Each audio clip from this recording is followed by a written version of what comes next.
प्यारे बच्चों कैसे हो। तो फिजिक्स इनसाइडर प्लेटफॉर्म पर मैं हूं आपका फिजिक्स टीचर और हम पढ़ रहे हैं 11th class physics new book.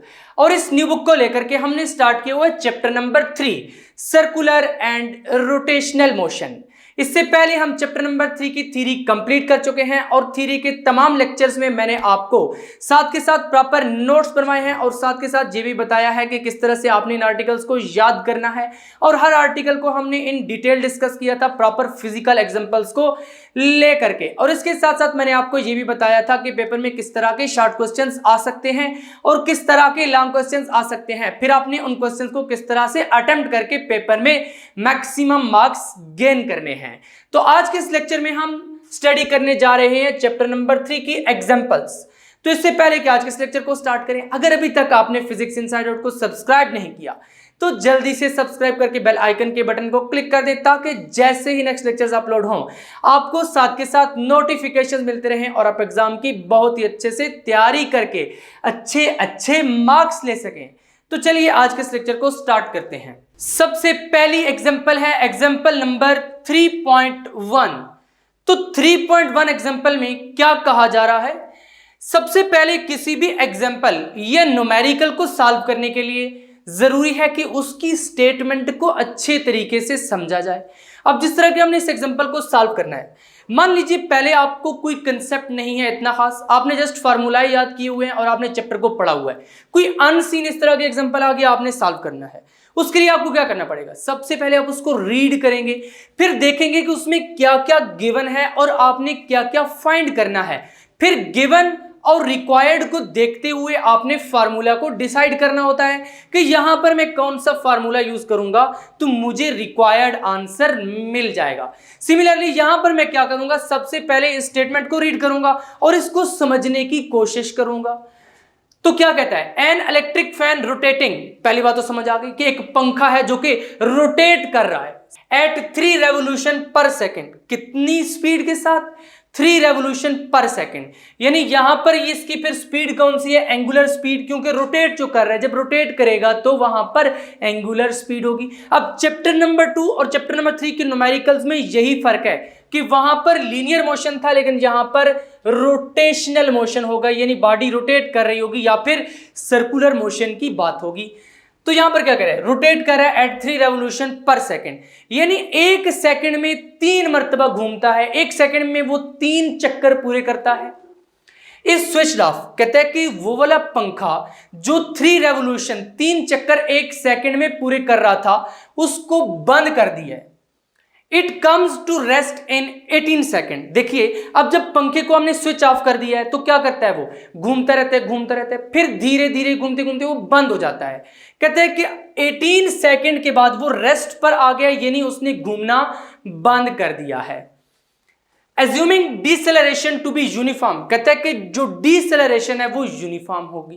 पहले तो देखना पड़ेगा कि डिसेलरेशन क्या बला है, ये डिसेलरेशन होता क्या है। यहां पर रोटेशनल मोशन या एंगुलर मोशन की बात हो रही है। तो एंगुलर मोशन में मैं क्या कहूंगा कि अगर पंखे की स्पीड, एंगुलर स्पीड तेज हो रही है, उसकी जो रोटेशनल स्पीड है वो तेज होती जा रही है तो वहां पर एक्सेलरेशन पॉजिटिव होगी। लेकिन अगर उसकी स्पीड में कमी आ रही है, उसकी एंगुलर स्पीड में कमी आ रही है तो उस वक्त मैं कहूंगा कि यहां पर डिसेलरेशन हो रही है। तो यहां पर देखिए 3 रेवोल्यूशन पर सेकंड था, उसकी एंगुलर वेलोसिटी या फिर रोटेशनल वेलोसिटी कम होते होते होते होते 0 पर आ गई, क्योंकि वो रेस्ट पर आ गया, यानी कम हो रही है एंगुलर वेलोसिटी। तो यहां पर फिर क्या होगा, डिसेलरेशन होगी। जब भी वेलोसिटी कम होगी तो वेलोसिटी में चेंज आया है, जब बढ़ेगी तब भी चेंज आया है। जब कम होगी तो कहेंगे डिसेलरेशन है, जब बढ़ेगी तो कहेंगे एक्सेलरेशन है, यानी वो पॉजिटिव है। फाइंड इट्स वैल्यू, इसकी वैल्यू फाइंड करके दिखाइए। How many revolutions did it turn before coming to rest. देखिए जब आप पंखे को बंद करते हैं वो घूमता है, घूमते घूमते घूमते घूमते फिर वो रेस्ट पर आ जाता है। कहते हैं कि जब आपने उसको बंद कर दिया, स्विच ऑफ कर दिया है, तो उसके बाद उसने कितनी रेवोल्यूशंस पूरी की हैं, उसने कितने चक्कर कंप्लीट किए हैं रेस्ट पर आने से पहले पहले। यहां पर अगर हम फिजिक्स की लैंग्वेज में देखें तो सबसे पहले क्या है, 3 रेवोल्यूशन पर सेकेंड, यानी इनिशियल एंगुलर वेलोसिटी, क्योंकि बाद में तो वो रेस्ट पर आ गया, उसको हम क्या कहते हैं, फाइनल एंगुलर वेलोसिटी। तो सबसे पहले फिर हेडिंग लगाइए डेटा, डेटा की हेडिंग लगाकर उसमें सारे का सारा डेटा लिख दीजिए और फिर रिक्वायर्ड भी लिख दीजिए कि आपने फाइंड क्या करना है। फिर हम डेटा और रिक्वायर्ड को देखते हुए ये डिसाइड करेंगे कि यहां पर फार्मूला कौन सा लगेगा। तो सबसे पहले डेटा में क्या है, 3 रेवोल्यूशन पर second, initial angular velocity, initial angular velocity. इसको मैं डिटेल में इसलिए एक्सप्लेन कर रहा हूं क्योंकि स्टूडेंट्स एंगुलर मोशन में कंफ्यूज हो जाते हैं, ताकि आप बिल्कुल भी इसमें कंफ्यूज ना हो। 3 रेवोल्यूशन पर सेकेंड, यहां पर हमें इनिशियल एंगुलर वेलोसिटी मिल गई। कहते हैं कि उसको स्विच ऑफ कर दिए, जब स्विच ऑफ कर दिए तो घूमते घूमते वो किधर होगा, रेस्ट पर आ जाएगा। तो फिर फाइनल एंगुलर वेलोसिटी कितनी हो जाएगी, final angular velocity, final angular velocity. अब फाइनल एंगुलर वेलोसिटी कितनी हो जाएगी, is equal to omega f is equal to 0। और कुछ चीज दी भी तो नहीं है, हाँ दी हुई है, यहां पर 18 सेकंड भी तो दिया हुआ है, तो टाइम लिख दीजिए, time is equal to small t is equal to 18 second, यानी 18 सेकंड।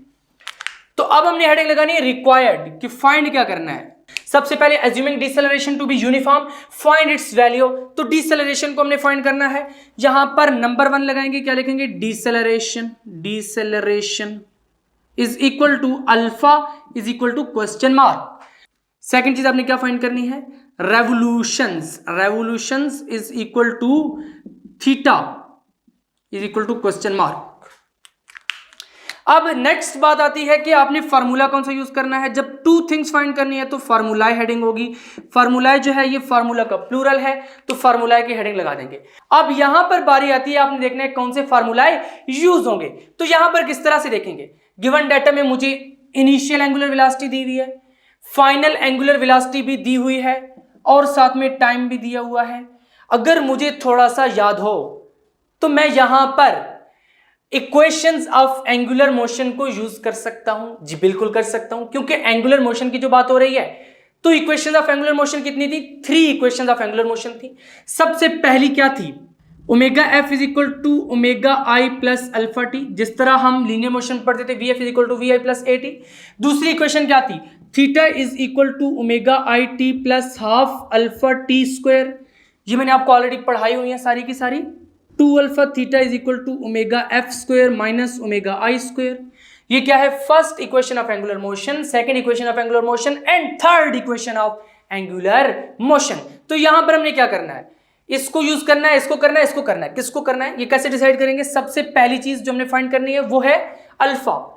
अल्फा इसमें भी आ रहा है, इसमें भी आ रहा है, इसमें भी आ रहा है, तो कौन से यूज करेंगे, गिवन डेटा को देखना है जिसमें ओमेगा आई ओमेगा एफ और टी हो। ओमेगा आई ओमेगा एफ और टी, इसका मतलब मैं ये वाला यूज कर सकता हूं। इसको क्यों नहीं यूज कर सकता, क्योंकि मेरे पास अभी थीटा नहीं है। इसको भी नहीं यूज कर सकता क्योंकि अभी मेरे पास थीटा नहीं है। इसका मतलब पहला फार्मूला मैं कौन सा यूज करूंगा, omega f is equal to omega i plus alpha t, plus alpha t. और दूसरा फार्मूला मैं कौन सा यूज करूंगा, फार्मूला नंबर 2, रेवोल्यूशंस। मैंने थीटा फाइंड करना है। अब इस केस में तो मैं ये यूज ही नहीं कर सकता क्योंकि थीटा इसमें है ही नहीं। इसमें से या इसमें से कोई एक यूज करूंगा। तो क्या क्या मुझे चाहिए, अल्फा तो मैंने यहां से फाइंड कर लिया होगा, इसका मतलब है अल्फा मेरे पास मौजूद है, ओमेगा आई भी है, टी भी है, ये वाली मैं यूज कर सकता हूं। फिर मैं देखता हूं कि थर्ड में यूज कर सकता हूं या नहीं। अल्फा, यहां पर अल्फा तो मैं निकाल लूंगा, फिर ओमेगा एफ भी मेरे पास है, ओमेगा आई भी मेरे पास है, थीटा मैंने फाइंड करना है, मैं ये वाली भी यूज कर सकता हूं। जब इन दोनों में से कोई भी मैं यूज कर सकता हूं, तो फिर मैंने देखना मेरे लिए आसानी किसमें होगी, इसमें 2 स्क्वायर है, इसमें 1 स्क्वायर है, हाँ ये वाली आसान होगी। मैं सेकंड को यूज कर लेता हूं, theta is equal to omega i t plus half alpha t का स्क्वायर। इसको इक्वेशन नंबर 1 कह दीजिए, इसको इक्वेशन नंबर 2 कह दीजिए, और नेक्स्ट यहां पर सॉल्यूशन की हेडिंग लगा दीजिए। क्या हेडिंग लगाएंगे, सॉल्यूशन। सॉल्यूशन की हेडिंग लगाकर आपने क्या करना है, जस्ट इनमें वैल्यूज को पुट कर देना है। तो यहां पर मैं क्या लिखूंगा, रीअरेंजिंग इक्वेशन 1, क्योंकि मैंने निकालना क्या है अल्फा। पहले तो इस इक्वेशन को मुझे सीधा करना पड़ेगा, तो लिखेंगे रीअरेंजिंग इक्वेशन 1, रीअरेंजिंग इक्वेशन 1। तो इक्वेशन नंबर 1 को मैं कैसे रीअरेंज करूंगा, देखिए ओमेगा एफ इधर है, अगर मैं ओमेगा आई को इस साइड पर ले आऊं तो क्या होगा, omega f minus omega i. तो अगर मैं लिख दूं omega f minus omega i is equal to, क्या हो जाएगा, अल्फा टी इस साइड पर रह जाएगा। दिस इंप्लाइज दैट, अगर यहां से मैं अल्फा निकालूं तो टी नीचे आकर डिवाइड हो जाएगा, बिल्कुल डिवाइड हो जाएगा। Omega f minus omega i over t, putting values, क्या लिखूंगा, putting values comma alpha is equal to omega f की क्या वैल्यू है, 0 माइनस ओमेगा आई कितना है, 3 रेवोल्यूशन पर सेकेंड, 3 रेवोल्यूशन पर सेकेंड। अब कुछ स्टूडेंट्स क्या करते हैं, रेवोल्यूशन पर सेकेंड को दरमियान में स्लैश डाल के शो करते हैं, लेकिन इस मर्तबा आपकी बुक के चैप्टर नंबर 1 में कन्वेंशन में मैंने आपको ये बात पढ़ा दी थी कि आपने इस तरह से इसको लिखना है, स्लैश डालकर नहीं लिखना। डिवाइडेड बाय टी, तो टी कितना है 18 सेकेंड, टी कितना है 18 सेकेंड, माइनस 3 आवर 18, और यूनिट्स को भी सॉल्व करें, सेकंड ऊपर जाएगा तो सेकंड पावर -1 हो जाएगा, रेवोल्यूशन सेकंड पावर -1, और ये ऊपर जाएगा, ये भी क्या हो जाएगा -1। अब इसका आंसर निकल कर आता है 0.167 रेवोल्यूशन पर second square. Obviously alpha angular acceleration का यूनिट भी यही होता है, साथ माइनस था तो क्या लिखेंगे, माइनस। अब ये माइनस साइन क्या शो कर रहा है कि ये क्या है, डिसेलरेशन, तो हमने निकालनी हुई क्या थी, डिसेलरेशन। देन पार्ट नंबर 2 को सॉल्व करते हैं। यहां पर थीटा निकालना था, तो थीटा ऑलरेडी निकला हुआ है, तो डायरेक्टली क्या करेंगे, putting values in equation 2, putting values in equation 2, putting values in equation 2 कि इक्वेशन नंबर 2 में उठाकर वैल्यूज को पुट कर दें। अब यहां पर क्या करेंगे, theta is equal to omega i t plus half alpha t square. Omega i की क्या वैल्यू है, 3 रेवोल्यूशन पर सेकेंड, 3 रेवोल्यूशन पर सेकेंड। उसके बाद इनटू टी, तो टी क्या है 18 सेकेंड, तो 18 सेकेंड लिख दीजिए, प्लस हाफ अल्फा की वैल्यू अभी यहां पर आपने फाइंड की है -0.167 रेवोल्यूशन पर सेकंड स्क्वायर इनटू टी का स्क्वायर मीन 18 सेकंड का स्क्वायर। अब अगर इस चीज को आप कैलकुलेटर पर सॉल्व करें तो आंसर निकल कर आता है 26.9 समथिंग, आगे चलता इसी तरह से। बट उसको अगर राउंड ऑफ करें तो आंसर कुछ इस तरह से आता है, theta is equal to 27 revolution. Calculator पर डायरेक्टली इसको सॉल्व कर सकते हैं आप। इसको भी आप इस तरह से डब्बे में बंद कर देंगे और उसके बाद नीचे थीटा को भी डब्बे में बंद कर देंगे। सबसे पहले यहां पर आप 1 की हेडिंग लगाएंगे, डिसेलरेशन इज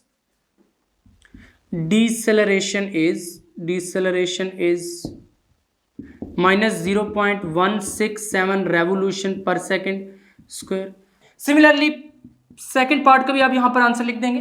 तो यहां पर क्या लिखेंगे, इसने क्या पूछा था, how many revolutions did it turn. जब डिड है तो आपने भी फिर सेकंड फॉर्म को यूज करके यानी पास्ट में ही आंसर लिखना है। तो किस तरह से लिखेंगे, द फैन कंप्लीटेड, फैन ने कितनी रेवोल्यूशंस कंप्लीट किए हैं, completed 27 revolutions before coming to यानी रेस्ट पर आने से पहले इसने 27 रेवोल्यूशंस कंप्लीट की हैं। तो किस तरह से लिखा, the fan completed 27 revolutions before coming to rest. तो ये है किसी भी एग्जाम्पल या किसी भी न्यूमेरिकल को सॉल्व करने का एक प्रॉपर मेथड कि सबसे पहले आपने डेटा की हेडिंग लगानी है, फिर रिक्वायर्ड, फिर फार्मूला, फिर सॉल्यूशन और फिर आंसर। नेक्स्ट है example number 3.2। If CD spins at 210 revolution per minute, what is the radial acceleration of a point on the outer rim of the CD। मान लीजिए ये एक CD है तो नहीं, लेकिन कंसिडर कर लीजिए ये एक CD है। क्या कहता है कि इसकी आउटर रिम पर एक पॉइंट कंसिडर कर लीजिए इस तरह का। कहते हैं कि अगर ये CD स्पिन कर रही हो 210 रेवोल्यूशन पर मिनट, आरपीएम किसका यूनिट है, एंगुलर वेलोसिटी का। मैंने आपको एंगुलर वेलोसिटी वाले लेक्चर में बहुत ही डिटेल में इसके बारे में बताया था। अब कहते हैं कि रेडियल एक्सेलरेशन फाइंड करनी है। रेडियल एक्सेलरेशन का क्या मतलब है, देखिए यहां पर ये सेंटर पॉइंट है, यहां से यहां तक ये जो लाइन बनेगी इस पॉइंट तक, इसको हम क्या कहेंगे, रेडियस। और रेडियल एक्सेलरेशन वो होगी जो अलोंग दी रेडियस होगी। और हमने सेंट्रीपिटल फोर्स वाले लेक्चर में पढ़ा था कि सेंट्रीपिटल फोर्स इनवर्ड एक्ट करती है और जिसकी वजह से एक्सेलरेशन प्रोड्यूस होती है सेंट्रीपिटल एक्सेलरेशन, वो भी अलोंग दी रेडियस एक्ट करती है। और इसी एक्सेलरेशन को हम क्या कहते हैं, रेडियल एक्सेलरेशन। उस लेक्चर में मैंने आपको डिटेल में बताया था कि ये वाली जो एक्सेलरेशन है इसको हम रेडियल एक्सेलरेशन कहते हैं। और AC का हमने रिलेशन क्या पढ़ा था, v²/r। इसका मतलब है रेडियल एक्सेलरेशन v²/r हम लिख सकते हैं। एक्चुअली ये सेंट्रीपिटल एक्सेलरेशन ही रेडियल एक्सेलरेशन है। अब यहां पर a r is equal to V is equal to r omega आपने ऑलरेडी पढ़ा हुआ है, तो यहां पर आर ओमेगा पुट कर दें, इसका स्क्वायर हो जाएगा अवर आर। देखिए ये रिलेशन है between linear velocity and angular velocity, V is equal to r omega. अब क्या हो जाएगा, a r is equal to r square omega square over r. R square क्या है, आर मल्टीप्लाई बाय आर, एक आर और एक आर आपस में कैंसिल हो जाएंगे, तो a r is equal to r omega square, यहाँ पर मैं सिंपली लिख सकता हूँ a is equal to omega square r. अब यहाँ पर मुझे क्या क्या चाहिए, रेडियल एक्सेलरेशन निकालने के लिए मुझे ओमेगा की वैल्यू चाहिए, वो तो गिवन है 210 रेवोल्यूशन पर मिनट। इसको मैं ऐसा यूनिट्स की फॉर्म में लिख लूंगा, यानी रेडियन पर सेकंड में। और उसके साथ साथ रेडियस है, रेडियस कहाँ से निकलेगा, कहता है कि जो CD है उसका 12 सेंटीमीटर डायमीटर है, यानी यहां से लेकर यहां तक का डिस्टेंस कितना है, 12 सेंटीमीटर। यहां से मैं रेडियस निकाल सकता हूं, डायमीटर को मैं 2 पर डिवाइड कर दूंगा तो वहां से मुझे रेडियस मिल जाएगा, यानी R is equal to D/2 मैं यूज कर लूंगा, तो यहां से मुझे क्या मिल जाएगा, रेडियस। ये वाला रेडियस उठाकर मैं यहां पे पुट करूंगा, फिर ओमेगा की वैल्यू पुट करूंगा तो मुझे क्या मिल जाएगा, रेडियल एक्सेलरेशन। तो सबसे पहले हेडिंग यहां पर फिर क्या लगानी है, डेटा की, तो डेटा की हेडिंग लगा दीजिए। डेटा की हेडिंग में क्या लिखना है, एंगुलर वेलोसिटी। सबसे पहले क्या चीज है, angular velocity. Angular velocity is equal to 210 RPM revolution per minute. तो यहां से क्या हो जाएगा, omega is equal to 210 revolution per minute को मैं इस तरह से लिख सकता हूं, ReV रेवोल्यूशन आवर मिनट, यानी रेवोल्यूशन पर मिनट। अब यहां से ओमेगा इज इक्वल टू 210, अगर मैं मिनट को सेकंड में कन्वर्ट करूं तो 1 मिनट में कितने सेकंड होते हैं, 60 सेकंड्स। तो ये क्या हो जाएगा, रेवोल्यूशन आवर सेकंड। अगर मैं इसको 60 से डिवाइड कर दूं तो यहां पर फिर omega is equal to 210 over 60, ये कितना हो जाएगा 3.5। अगर आप कैलकुलेटर से सॉल्व करें तो रेवोल्यूशन पर सेकंड। अब एंगुलर डिस्प्लेसमेंट वाले लेक्चर में मैंने आपको बताया था कि 1 रेवोल्यूशन 2 पाई रेडियन की इक्वल होती है, क्योंकि ओमेगा का जो ऐसा यूनिट है वो क्या है, रेडियन पर सेकंड है, तो हमने इसको रेडियन पर सेकंड में कन्वर्ट करना है। 1 revolution is equal to 2 pi radian. तो यहां पर मैं लिखूंगा since 1 revolution is equal to 2 pi radian, कमसो omega is equal to 3.5। Revolution की जगह पर क्या है, 1 रेवोल्यूशन की जगह पर 2 पाई रेडियन, तो मल्टीप्लाइड बाय 2 पाई, साथ यूनिट क्या बन जाएगा, रेडियन पर सेकंड। अब ओमेगा क्या हो जाएगा, 7 पाई रेडियन पर सेकंड, ये आपके पास बन जाएगा। और दूसरी चीज क्या दी हुई है, डायमीटर दिया हुआ है आपको, तो डायमीटर किसकी इक्वल है, diameter is equal to D is equal to 12 centimetre. यहां से अगर मैं R फाइंड करूं, R is equal to D/2, this is equal to 12/2 centimetre, this is equal to 6 centimetre. तो R is equal to 6 multiplied by centi किस equal होता है, prefixes वाले लेक्चर में मैंने आपको बताया था 10 रेज़ टू द पावर -2, तो यहां पर मैं क्या लिख दूंगा, 10 raise to the power -2 metre. इसको मैं इस तरह से भी लिख सकता हूं, this implies that R is equal to 0.06 metre. अब फाइंड क्या करना है, रेडियल एक्सेलरेशन को फाइंड करना है, तो रिक्वायर्ड की हेडिंग लगा दीजिए, radial acceleration is equal to A is equal to question mark. Next heading क्या होगी, फार्मूला। तो यहां पर हमने फार्मूला लिख देना है। फार्मूला कौन सा यूज करना है, A is equal to omega square R, तो ये लिख दीजिए A is equal to omega square R, इसको आप इक्वेशन नंबर 1 कह दें। अब यहां से इसको रेज कर देते हैं और इक्वेशन नंबर 1 में वैल्यूज उठाकर पुट करेंगे तो रेडियल एक्सेलरेशन की वैल्यू मिल जाएगी। सॉल्यूशन में अब क्या करना है, putting values in equation 1, putting values in equation 1 कि इक्वेशन 1 में उठाकर वैल्यूज को पुट कर दें।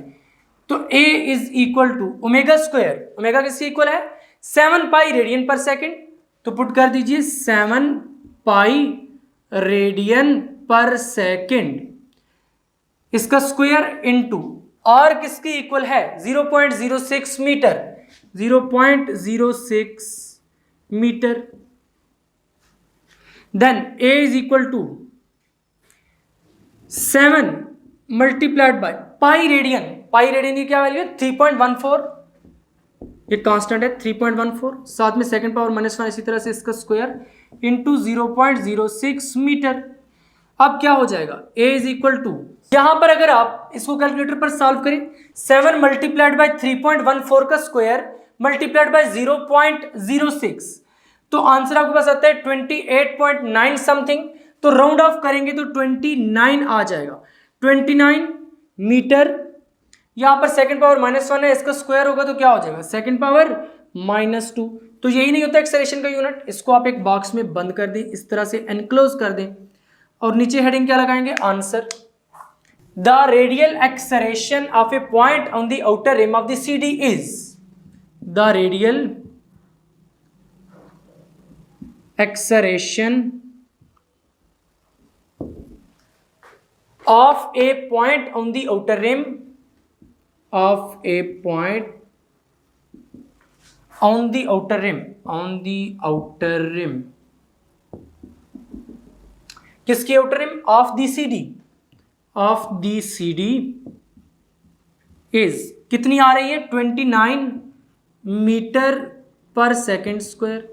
तो यहां पर एग्जाम्पल नंबर 3.2 भी कंप्लीट होती है। नेक्स्ट है example number 3.3, a ball tied to a end of a string. कहता है कि एक बॉल है जिसको एक स्ट्रिंग के साथ इस तरह से टाइट कर दिया गया है, is swung in a vertical circle of radius R, इसको इस तरह से घुमाया जा रहा है वर्टिकल सर्कल में। अब ये वाला जो सर्कल है इसका रेडियस कितना है, are, small are.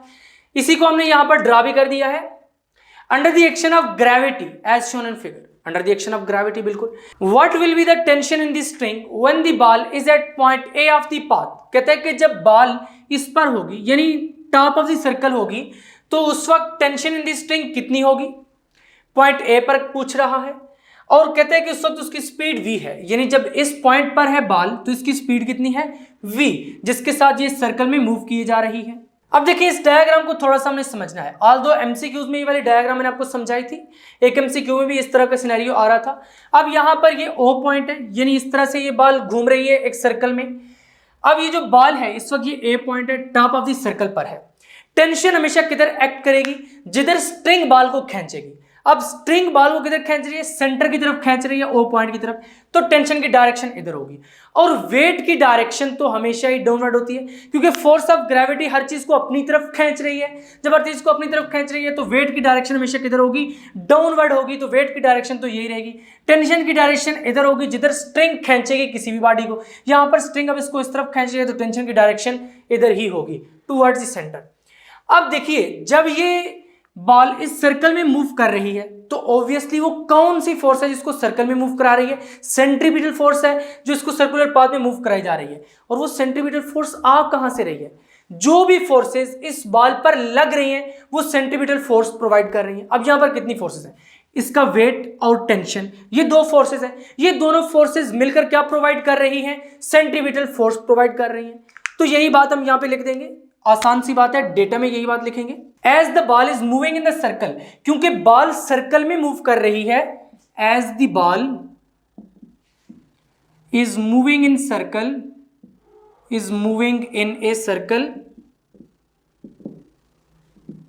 So the force acting on the ball, so the force, यहां पर हम नेट फोर्स की बात कर रहे हैं कि जो भी फोर्स उस बॉल पर एक्ट कर रही है वही फोर्स सेंटीमीटर फोर्स प्रोवाइड कर रही है।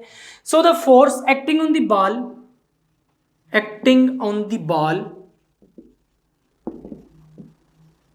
must provide the required centripetal force, must provide the required centripetal force। देखें जब वो सेंट्रीपिटल फोर्स प्रोवाइड करेगी तो तभी तो ये घूम पा रहा है, वो प्रोवाइड कर रही है। तो इससे हमने लिखा है कि on the ball must provide the required centripetal force. अब कितनी फोर्सेस एक्ट कर रही हैं, दो फोर्सेस एक्ट कर रही हैं। एक जो इस बॉल का वेट है उसकी वजह से ग्रेविटी इसको डाउनवर्ड पुल कर रही है, एक वो फोर्स है इसको हम वेट कह रहे हैं, और दूसरी टेंशन फोर्स है जो कि स्ट्रिंग में है। तो ये दो फोर्सेस हैं, इसलिए हम यहां पर यही बात लिख देंगे। At point A two forces are acting on ball, two forces are acting on ball, acting on ball. कहते हैं कि बॉल पर दो फोर्सेस एक्ट कर रही हैं। अब वो दो फोर्सेस कौन कौन सी हैं, number 1 tension in the string, tension in the string, यानी एक तो टेंशन इन द स्ट्रिंग है जिसको हम क्या कह रहे हैं, कैपिटल T, और दूसरी फोर्स क्या है, wait of the ball, wait of the ball. देखिए वेट का जो यूनिट है वो न्यूटन होता है, तो न्यूटन किसका यूनिट है, फोर्स का। वेट एक्चुअली फोर्स है ना जिसके साथ ग्रेविटी हर चीज को अपनी तरफ पुल कर रही है। Wait of the ball W, T को ब्रैकेट में कर दें, W को भी ब्रैकेट में कर दें। यहां पर अब रिक्वायर्ड क्या है, what will be the tension in the string, कि स्ट्रिंग में टेंशन कितनी है, तो रिक्वायर्ड की हेडिंग लगा दीजिए, रिक्वायर्ड। अब जब इस तरह का सिनेरियो होता है ना कि आपको कोई न्यूमेरिकल वैल्यूज नहीं दी हुई होती, तो जो उसने सिनेरियो दिया होता है उसी को उठाकर आपने डेटा में लिख देना है, जिस तरह यहां पर हमने लिखा है। और रिक्वायर्ड तो वो बता रहा होता है कि निकालना क्या है, तो वो टेंशन इन द स्ट्रिंग है, tension in the string, tension in the string, यानी स्ट्रिंग में जो टेंशन है उसको हमने क्या करना है, फाइंड करना है, is equal to T is equal to question mark. अब यहां पर देखिए फार्मूला तो नहीं होगा, क्योंकि हमने इसी सिनेरियो को देख के खुद फार्मूला निकालना है और फिर वहां से रिजल्ट निकालना है कि टेंशन कितनी होगी। तो अब यहां पर देन क्या हेडिंग लगाएंगे, सॉल्यूशन की, तो सॉल्यूशन की हेडिंग यहां पर लगा दीजिए। यहां पर अब सॉल्यूशन में हम क्या लिखेंगे, देखिए यहां पर दो फोर्सेस एक्ट कर रही थी पॉइंट ए पर अलोंग द रेडियस, एक W और T, इन दोनों का जो वेक्टर सम है वही प्रोवाइड कर रहा है यहां पर centripetal force. Obviously centripetal force जब भी होती है तो उसकी बैक एंड पर कोई ना कोई फोर्स होती है जो कि सेंट्रीपिटल फोर्स प्रोवाइड कर रही होती है। तो यहां पर कौन सी फोर्सेस हैं, W और T, इनका जो सम है, सम करके वेक्टर सम करके जो फोर्स आएगी वही प्रोवाइड कर रही है यहां पर सेंट्रीपिटल फोर्स। तो यहां पर फिर क्या लिखेंगे, टू फोर्सेस, कौन कौन सी टू फोर्सेस है, that is W and T, W and T are acting along the radius, ये किसके along एक्ट कर रही है, रेडियस के along, ये है रेडियस, और acting along the radius at point A, इस point A पर, at point A, so their vector sum must furnish the required centripetal force, the required centripetal force। देखिए यहां पर ये टेंशन और वेट, ये दोनों फोर्सेस मिलकर ही सेंट्रीपिटल फोर्स प्रोवाइड कर रही है, तो इनका वेक्टर सम प्रोवाइड कर रहे हैं ना फिर सेंट्रीपिटल फोर्स। इनको ऐड कर दीजिए, T plus W is equal to mv square over r, यही होती है centripetal force, mv square over r। अब यहां पर हमने निकालना क्या है, टेंशन निकालनी है T, तो this implies that T is equal to mv square over r minus W। देखिए यहां पर एक्चुअली ये दो ही फोर्सेस एक्ट कर रही थी इस बॉल पर, T और W, यानी इसका वेट और दूसरा टेंशन इन द स्ट्रिंग। जब ये दो ही फोर्सेस थी तो इन्हीं फोर्सेस ने मिलकर प्रोवाइड करनी है सेंट्रीपिटल फोर्स, इसी वजह से हमने ये चीज लिखी है T plus W is equal to mv square over r। अब यहां पर आप जानते हैं कि जो W है वो mg के इक्वल होता है, तो पुट कर दीजिए T is equal to mv square over r minus mg, since W is equal to mg, तो यहां पर क्या हो जाएगा फिर, this implies that T is equal to, अगर m को आप कॉमन ले लें तो m into V square over r minus g हो जाएगा। यहां पर देखिए v स्क्वायर ओवर r किसकी इक्वल है, अभी हम पहले भी पढ़ चुके हैं कि ये रेडियल एक्सेलरेशन की इक्वल है, यहां पर ये सेंट्रीपिटल एक्सेलरेशन की भी इक्वल होगा, क्योंकि इसकी जो डायरेक्शन है वो towards the centre of the circle है। क्वेश्चन में कहा जा रहा था under the action of gravity, जब ये under the action of gravity move कर रहा है तो उस केस में ये वी स्क्वायर ओवर आर किसकी इक्वल हो जाएगा, जी की इक्वल हो जाएगा। एक्सेलरेशन है ना, तो फिर ग्रेविटेशनल एक्सेलरेशन की इक्वल हो जाएगा। जब V square over R G की इक्वल हो जाएगा तो यहां पर जी माइनस जी हो जाएगा जो कि जीरो हो जाएगा, फिर तो टेंशन जीरो हो जाएगी। क्या लिख देंगे, if V square over R is equal to G comma then tension will be zero, then tension will be zero and the centripetal force देखिए जब यहां पर T जीरो हो जाएगा, अब किसी ना किसी चीज ने जो सेंट्रीपिटल फोर्स प्रोवाइड की है ना जिसकी वजह से मूव कर रहे हैं, जब T जीरो है तो फिर सारी की सारी सेंट्रीपिटल फोर्स W प्रोवाइड कर रही है, यानी वेट प्रोवाइड कर रहा है, तो यहां पर फिर सेंट्रीपिटल फोर्स किसकी इक्वल हो जाएगी, वेट ऑफ द बॉल की इक्वल हो जाएगी। Is just equal to weight of ball, is just equal to weight of the ball. तो यहां पर आपको एग्जांपल नंबर 3.3 भी समझ आ चुकी है। बहुत ही आसान एग्जाम्पल थी। नेक्स्ट है एग्जाम्पल नंबर 3.4। इसकी स्टेटमेंट क्या है? An earth satellite is in circular orbit at a distance of 384000 kilometre from the earth surface. कहते हैं कि अगर यहां पर ये अर्थ है इस तरह से, तो इसके अराउंड एक सैटेलाइट मूव कर रहा है अपने ऑर्बिट में कुछ इस पैटर्न पर, और वो अर्थ की सरफेस से कितना दूर है? 384,000 किलोमीटर। यहां पर ये वाला जो डिस्टेंस है ये कितना है? 384,000 kilometre. What is it's period of one revolution in days? कहते हैं कि अगर यहां से ये स्टार्ट करता है और इस तरह का एक वन रेवोल्यूशन कंप्लीट करता है, तो उस केस में इसका टाइम पीरियड कितना होगा? देखिए टाइम पीरियड क्या होता है? Time for one complete revolution. तो यहां से चलना स्टार्ट करेगा, इस पाथ को फॉलो करते हुए वापस यहां पर पहुंचेगा। कहता है कि यहां से यहां तक पहुंचने में इसको कितना टाइम लगेगा? Take mass of earth m is equal to 6 multiplied by 10 raised to the power 24 kilogram and its radius r is equal to 6400 kilometre. अब यहां पर देखिए टाइम पीरियड का क्या फार्मूला होगा? t is equal to 2 pi r over v। ये already हमने artificial satellites वाले आर्टिकल में पढ़ा हुआ है। फार्मूला आपने पढ़ा था s is equal to vt generally matric में। तो यहां से अगर इस t को निकालें तो ये क्या आता है? s over v। अब s क्या होगा? यहां से लेकर यहां तक का डिस्टेंस, यानी सर्कमफेरेंस ऑफ द सर्कल, और सर्कमफेरेंस ऑफ द सर्कल क्या होता है? 2 पाई r और नीचे v इसी तरह से। और यही वाला फार्मूला हमने उस लेक्चर में भी निकाला था। अब इस फार्मूला में देखिए 2 पाई तो कॉन्स्टेंट पुट कर लेंगे, r कहां से आएगा? r एक्चुअली है क्या? सेंटर ऑफ अर्थ से लेकर यहां तक का डिस्टेंस, यानी सेंटर ऑफ अर्थ से लेकर यहां इस सैटेलाइट तक का। तो ये कितना हो जाएगा? अगर यहां से यहां तक ये अर्थ का रेडियस है कैपिटल R, और इसको अगर हम h कह दें तो स्मॉल r किसी को हो जाएगा कैपिटल R प्लस h के, यानी यहां से r हम पुट कर सकते हैं। बट v कहां से आएगा? अब v एक्चुअली क्या है? ऑर्बिटल वेलोसिटी है, यानी कितनी वेलोसिटी के साथ ये मूव करेगा। अब जब अर्थ से ये डिस्टेंस पर है, यानी सरफेस ऑफ अर्थ से इसका कोई डिस्टेंस है, हाइट पर है, तो उस केस में मैंने आपको ऑर्बिटल वेलोसिटी का एक रिलेशन पढ़ाया था आर्टिफिशियल सैटेलाइट्स वाले लेक्चर के साथ ही। ऑर्बिटल वेलोसिटी वाला एक रिलेशन मैंने आपको पढ़ाया था, v is equal to square root of capital G M over r। r कौन सा है? ये r is equal to r plus h वाला। तो फाइनली फिर यहां पर सबसे पहले हमने डेटा बनाना है। तो डेटा में हम क्या लिखेंगे? डेटा की हेडिंग लगाएंगे और डेटा में यही चीजें लिख देंगे जो गिवन है।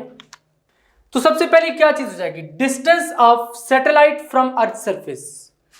Distance of satellite from earth surface, distance of satellite from Earth's surface, from Earth's surface is equal to h is equal to 384,000 kilometre. अब यहां पर नेक्स्ट ये r गिवन है, यानी रेडियस ऑफ अर्थ। तो रेडियस ऑफ अर्थ लिख दीजिए, radius of earth is equal to capital R is equal to 6400 kilometre. अब यहां पर एक्चुअली में चाहिए क्या? स्मॉल r चाहिए। तो स्मॉल r मैंने अभी आपको बताया कि r प्लस h की इक्वल होगा रेडियस ऑफ अर्थ, और जो हाइट है, height from the surface of earth, यानी सरफेस ऑफ अर्थ से वो कितना दूर है। तो फिर स्मॉल r किसकी इक्वल है actually? Distance of satellite, distance of satellite from centre of earth, from centre of earth, यानी सेंटर ऑफ अर्थ से सैटेलाइट कितने डिस्टेंस पर है। This is equal to small r is equal to capital R plus h, and this is equal to 384,000 kilometre plus 6400 kilometre. अब देखिए यहां per unit same है तो हम इनको ऐड कर सकते हैं। अगर यूनिट सेम ना होते तो फिर पहले हम यूनिट्स को सेम करते और उसके बाद ऐड करते। यहां पर अब अगर इसको ऐड किया जाए तो क्या है? ये 384 3 जीरोस हैं, और ये क्या है? 6400। तो ये क्या हो जाएगा? 004, और ये 10 हो जाएगा यहाँ पर 9, और ये क्या हो जाएगा? 390400 390,400 kilometre small r, and this small r is equal to, इसको साइंटिफिक नोटेशन में एक्सप्रेस कर लें। देखिए यहां पर किलो भी है आपके पास, तो किलो किसके इक्वल होता है, ऑलरेडी 10⁻³ की इक्वल है, आपने मीटर में लेकर आना है इसको। तो यहां पर जरा इसके साथ लगा देते हैं 390,400 मल्टीप्लाई 10⁻³ हो जाएगा। अब इसको साइंटिफिक नोटेशन में कन्वर्ट करें, 1 2 3 4 5, यानी 5 प्लेसेस राइट से लेफ्ट की तरफ शिफ्ट करेंगे तो 3.904 मल्टीप्लाई 10⁻³ प्लस 5 हो जाएगा, तो 3.904 मल्टीप्लाई 10⁻8 हो जाएगा। तो किस तरह से लिखेंगे, 3.904 मल्टीप्लाई बाय 10⁻8 मीटर हो जाएगा। किस तरह से है यहां पर मैंने आपको बता दिया है। और क्या गिवन है, मैस ऑफ अर्थ, तो वो भी लिख दीजिए, mass of earth is equal to, mass of earth is equal to capital M is equal to 6 multiply 10⁻24, 6 multiply by 10⁻24 kilogram. यहां पर हम नेक्स्ट हेडिंग क्या लगाएंगे, रिक्वायर्ड। रिक्वायर्ड में हमने क्या लिखना है कि यहां पर एक्चुअली फाइंड क्या करना है।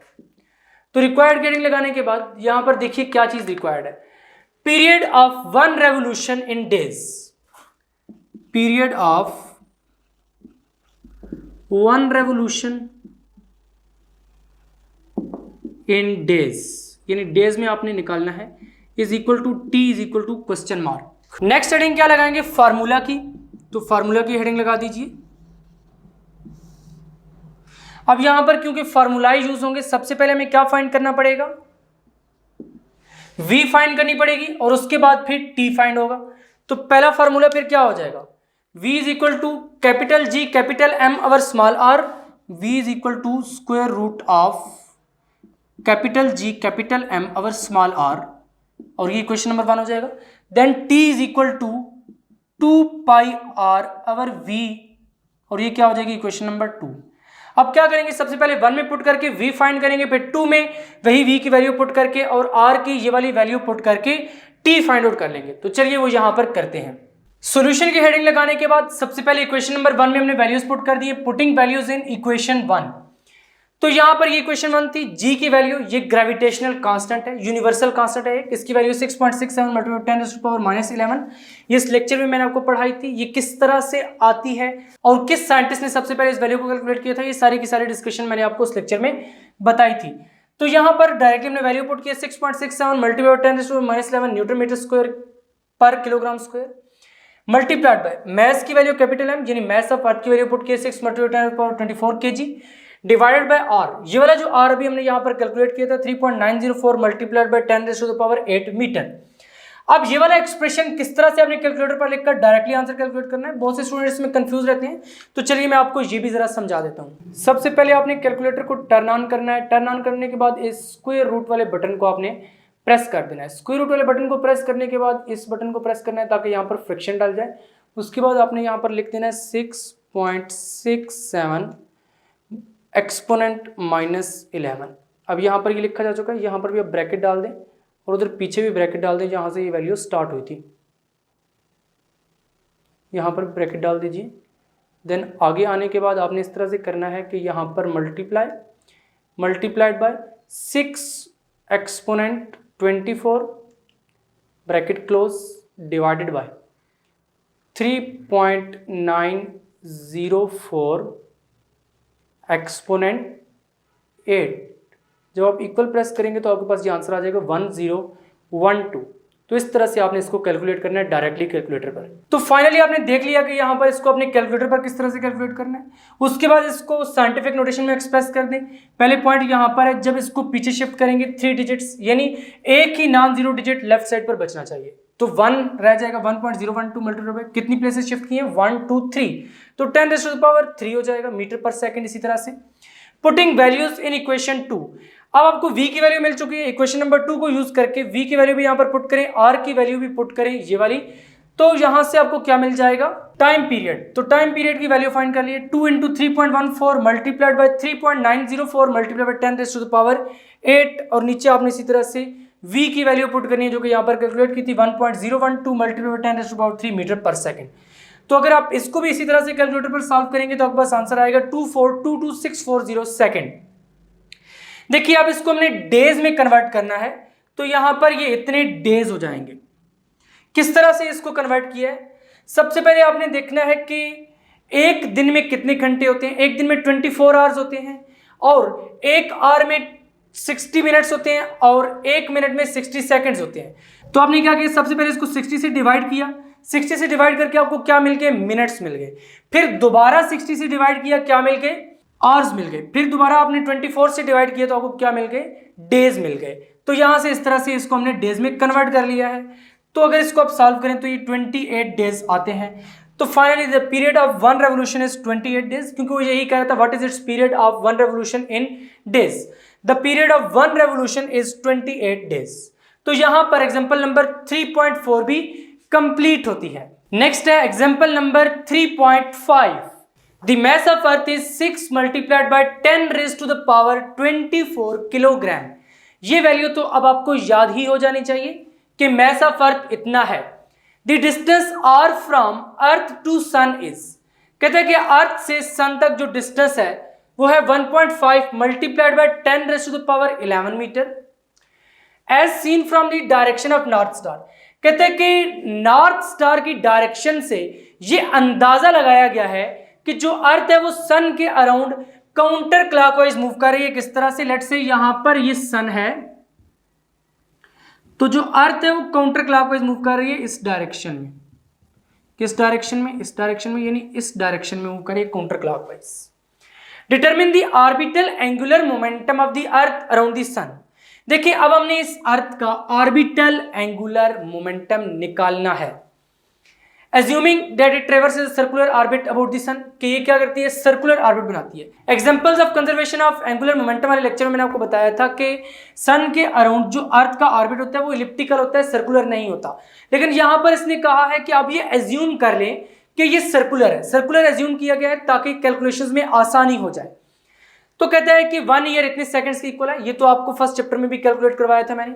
अब यहां पर करना क्या है, इस अर्थ का एंगुलर मोमेंटम फाइंड करना है। देखिए एंगुलर मोमेंटम वाले लेक्चर में मैंने आपको एक केस पढ़ाया था कि जब कोई भी पार्टिकल सर्कुलर पाथ में मूव कर रहा हो तो उसका एंगुलर मोमेंटम कितना होता है। देखिए वहां पर हमने ये देखा था कि ये एक सर्कुलर पाथ है। इस सर्कुलर पाथ में यहां पर ये सेंटर है और यहां पर कोई पार्टिकल है और इसकी जो टेंजेंशियल वेलोसिटी की डायरेक्शन है वो ये है। अब ये सर्कल में मूव कर रहा है, जिस तरह के ये सर्कुलर पाथ में मूव कर रहा था अपने ऑर्बिट में। अब अर्थ की जो वेलोसिटी है जिसके साथ ये यहां पर मूव कर रही है इस ऑर्बिट में, वो क्या है, ऑर्बिटल वेलोसिटी। यानी यहां पर हम जो v लेते थे वही यहां पर ऑर्बिटल वेलोसिटी है जिसके साथ अर्थ मूव कर रही है। ये v क्या है, ऑर्बिटल वेलोसिटी। इसको हम v0 ले लेते हैं, ऑर्बिटल वेलोसिटी। अब देखिए यहां पर हम क्या लेते थे कि एंगल 90 डिग्री बनता है, इसको r लेते थे और फिर यहां से हमने एक फार्मूला निकाला था L is equal to MRV sine 90 degree. फिर ये साइन 90 डिग्री 1 हो जाता था, L is equal to MRV रह जाता था, यानी इस तरह का कुछ फार्मूला आ जाता था। अब हमने फाइंड क्या करना है, ये वाला L फाइंड करना है। देखिए यहां पर भी तो यही सिनेरियो है ना, ये सर्कुलर ऑर्बिट में जब मूव कर रहा है तो यही केस बनेगा। यहां पर सन लाई करता है, यहां पर अर्थ लाई कर रही है, तो ये भी वही वाला केस बनेगा जो कि एंगुलर मोमेंटम वाले लेक्चर में मैंने आपको पढ़ाया था। तो उस केस में मैंने आपको बताया था कि ये वाला फार्मूला अप्लाई होगा, तो ये वाला फार्मूला अप्लाई करके हम इसका एंगुलर मोमेंटम फाइंड कर लेंगे अर्थ का। अब देखिए यहां पर हमें क्या क्या चीजें गिवन है।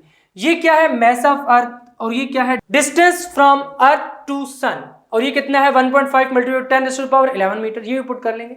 लेकिन मसला यहां पर है कि ये v क्या है, ये वाला v क्या है। तो इस v को फाइंड करने के लिए हम क्या करेंगे, यहां पर v is equal to S over T, जिस तरह के s is equal to V T होता था। देखिए यहां पर इसने ये पाथ फॉलो किया ना, यहां से मूव करना स्टार्ट किए, इस पाथ को फॉलो करते हुए यहां पर पहुंचा है, यानी इस तरह से मूव की जा रही है अर्थ। तो v is equal to S over T हमने यहां पर लगाना है। अब यहां से लेट से मूव करना स्टार्ट करती है, यहां से मूव करके यहां पर पहुंचा है, तो सर्कमफेरेंस किसके इक्वल होता है, s is equal to 2 pi r के इक्वल हो जाएगा। ये वाला रिलेशन भी मैंने आपको ऑलरेडी पढ़ाया हुआ है इस चैप्टर के फर्स्ट लेक्चर में एंगुलर डिस्प्लेसमेंट में, और आपने मैथमेटिक्स में भी ये ऑलरेडी पढ़ा हुआ है। अब यहां पर हम क्या करेंगे, v is equal to 2 pi r। जब एक सर्कमफेरेंस लेंगे, एक रेवोल्यूशन लेंगे, तो t क्या हो जाएगा, कैपिटल T हो जाएगा, टाइम पीरियड हो जाएगा। अभी हमने लास्ट एग्जांपल में भी ये चीज डिस्कस की थी, क्या किया था, t is equal to 2 pi r over v। तो तो यहीं से इस v को इधर कर लिया है, t को इधर कर लिया है, तो ये हमारे पास आ गया v equal to 2 pi r over t। यहां से अब हम क्या करेंगे कि इस v को फाइंड कर लेंगे। क्या करेंगे कि r की ये वाली वैल्यू पुट करेंगे जो दी हुई है, फिर t की भी ये वाली वैल्यू पुट करेंगे जो हमें दी हुई है, तो वहां से v फाइंड कर लेंगे। अब v की वैल्यू को उठा के इसमें सब्स्टिट्यूट करेंगे। जब v की वैल्यू को उठा के इसमें डालेंगे तो एंगुलर मोमेंटम की वैल्यू निकल आएगी, किसकी, इस अर्थ की, जो कि हमने यहां पर कंसिडर की है। तो चलिए यहां पर सबसे पहले हेडिंग लगाते हैं डेटा। डेटा की हेडिंग लगाकर इसमें क्या लिख देना है, मैस ऑफ अर्थ, जो कुछ पहले दिया हुआ है, mass of earth m is equal to 6 multiply by 10⁻24 kilogram. Then next क्या गिवन है, distance R from earth to sun, distance from earth to sun, distance from earth to sun, earth to sun is equal to R is equal to 1.5 multiplied by 10⁻11 metre. Then next क्या given है, देखिए यहां पर ये time period given है। किस तरह से ये टाइम पीरियड है, कहते हैं कि अर्थ सन के अराउंड मूव कर रही है इस तरह से। देखिए ये बात याद रखें, एक पूरा साल लगता है अर्थ को ये वाला अपना एक कंप्लीट करने के लिए सर्कुलर ऑर्बिट सन के अराउंड, यानी एक रेवोल्यूशन कंप्लीट करने के लिए इसको एक पूरा साल लगता है, जो हम कहते हैं ना 1 ईयर। वो 1 ईयर किस तरह से होता है कि ये जो अर्थ है ये सन के अराउंड अपना एक रेवोल्यूशन एक साल में कंप्लीट करती है। जब एक रेवोल्यूशन एक साल में कंप्लीट करती है तो टाइम पीरियड क्या होता है, टाइम फॉर 1 रेवोल्यूशन। तो 1 रेवोल्यूशन का जो टाइम होगा वो कह रहा है कि 1 ईयर है और वो इतना है। तो यहां से फिर ये चीज क्या हो जाएगी, टाइम पीरियड। तो क्या लिख देंगे, time period is equal to, time period is equal to capital T is equal to 3.16 multiplied by 10⁻7 second. Given तो यही कुछ था। अब हमने फाइंड क्या करना है, रिक्वायर्ड की हेडिंग लगाएंगे। रिक्वायर्ड की हेडिंग लगाकर वहां पर लिख देंगे कि फाइंड क्या करना है। अब रिक्वायर्ड में क्या है, determine the orbital angular momentum of the अर्थ। देखिए जब यहां पर आप ऑर्बिटल वेलोसिटी पुट करेंगे तो यहां से जो L निकल कर आएगा वो भी तो ऑर्बिटल एंगुलर मोमेंटम ही होगा।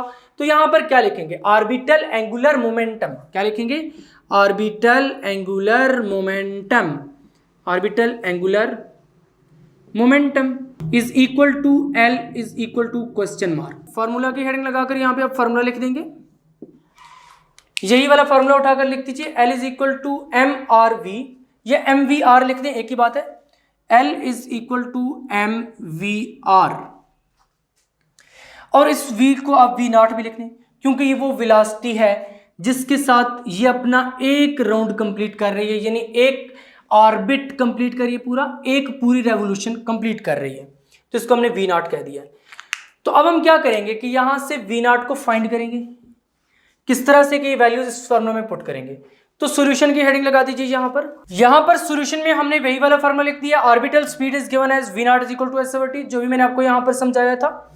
और वहां पर मैंने आपको ये भी बताया था कि s किस इक्वल होगा 2 पाई r के। क्यों होगा वो सारी बात मैंने आपको ऑलरेडी समझा दी है। तो जब ये 2 पाई r के इक्वल होगा तो ये स्मॉल t क्या हो जाएगा, कैपिटल T, टाइम पीरियड। तो ये वाला फॉर्मूला निकल कर आता था V0 is equal to 2 pi r/t। तो इसमें वैल्यूज पुट कर देनी है किस तरह से, 2 × 3.14 पाई की जगह पर, r की जगह पर r की value 1.5 multiply 10⁻11 metre divided by 3.16 multiply 10⁻7 second. इसको अगर आप कैलकुलेटर पर सॉल्व करें, जिस तरह अभी लास्ट एग्जांपल में मैंने आपको समझाया था, तो 29810 मीटर पर सेकंड आता है। अब अगर इसको आप साइंटिफिक नोटेशन में कन्वर्ट करें तो डेसिमल को आप शिफ्ट करेंगे 1 2 3 4 places from right to left, ताकि डेसिमल की लेफ्ट साइड पर एक ही नॉन जीरो डिजिट बच जाए। तो कितनी प्लेसेस शिफ्ट किया, 4 प्लेसेस, राइट से लेफ्ट की तरफ शिफ्ट किया तो प्लस आएगा, +4 मीटर पर सेकंड। अब V0 की वैल्यू आ जाने के बाद इसमें आपने वैल्यूज पुट करनी है क्वेश्चन नंबर 1 में, ताकि आपको ऑर्बिटल एंगुलर मोमेंटम की वैल्यू मिल जाए। तो वैल्यूज पुट कर दें, L is equal to 6 multiply by 10⁻24, ये क्या था, mass of the earth into ये वाली ऑर्बिटल वेलोसिटी आपने पुट करनी है 2.981 multiply by 10⁻4 metre per second into साथ में r की value r 1.5 multiply by 10⁻11 metre put कर दें। और उसके बाद अगर इसको आप कैलकुलेटर पर सॉल्व करें तो आंसर आता है 2.67 multiply by 10⁻40 kilogram metre square per second. ये वाला यूनिट कैसे आता है ये मैंने आपको लेक्चर में बहुत ही डिटेल में समझाया था। यहां से भी आप निकाल सकते हैं kilogram, metre into metre, metre square हो जाएगा और सेकंड पावर -1 इसी तरह से। आंसर में आप क्या लिख देंगे, the orbital angular momentum of the earth around the sun is 2.67 multiplied by 10 raise to the power 40 kilogram metre square per second. ये किस तरह से लिखा है? देखिए यहां पर पूछा था determine the orbital angular momentum of the earth, तो वही वाला सेंटेंस आप भी लिखेंगे, the orbital angular momentum of the earth around the sun is 2.67 multiplied 10 raise to the power 40 kilogram metre square per second. अब ये जो positive value of angular momentum है, ये क्या सजेस्ट कर रही है कि यहां पर जो रेवोल्यूशन है वो काउंटर क्लॉकवाइज है, और एक्चुअली होता भी ऐसे है क्योंकि नॉर्थ स्टार की डायरेक्शन से ये ऑब्जर्व किया गया कि जो अर्थ है वो सन के अराउंड काउंटर क्लॉकवाइज रिवॉल्व कर रही है। तो यहां से जो पॉजिटिव साइन है ये भी ये शो कर रहा है कि काउंटर क्लॉकवाइज है रेवोल्यूशन। तो यहां पर जो एग्जांपल्स हैं चैप्टर नंबर 3 की वो कंप्लीट होती हैं। अब हम नेक्स्ट लेक्चर में सॉल्व करेंगे numerical problems of chapter number 3, वो भी बहुत ही इंपॉर्टेंट है। इससे अगर अभी तक आपने फिजिक्स इनसाइड को सब्सक्राइब नहीं किया तो जल्दी से सब्सक्राइब करके बेल आइकन के बटन को क्लिक कर दे, ताकि जैसे ही नेक्स्ट लेक्चर्स अपलोड हों आपको साथ के साथ नोटिफिकेशन मिलते रहें और आप एग्जाम की बहुत ही अच्छे से तैयारी करके बहुत ही अच्छे मार्क्स ले सकें। तो मिलेंगे नेक्स्ट लेक्चर में, तब तक के लिए अल्लाह हाफिज।